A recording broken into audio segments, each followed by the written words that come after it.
গ্রামের কোনো কিশোর ভেলা বানিয়ে রেখেছে, আর এই ভেলা দিয়ে ওপার যায়। ছোট নদীর ঢেউ, তার মাঝে গ্রাম বাংলায় মাছ ধরা সরঞ্জাম দেখতে পাচ্ছেন। প্রিয় ভিউয়ার্স, বৃষ্টি ভেজা গ্রাম বাংলার অপরূপ সৌন্দর্য।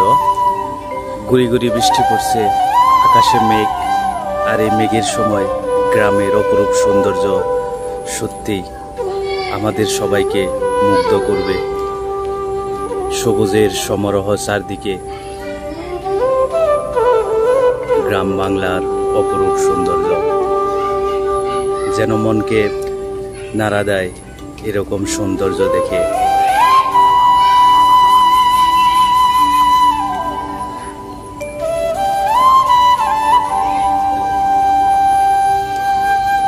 এই গ্রামের অপরূপ সৌন্দর্য নিয়ে অনেক কবি,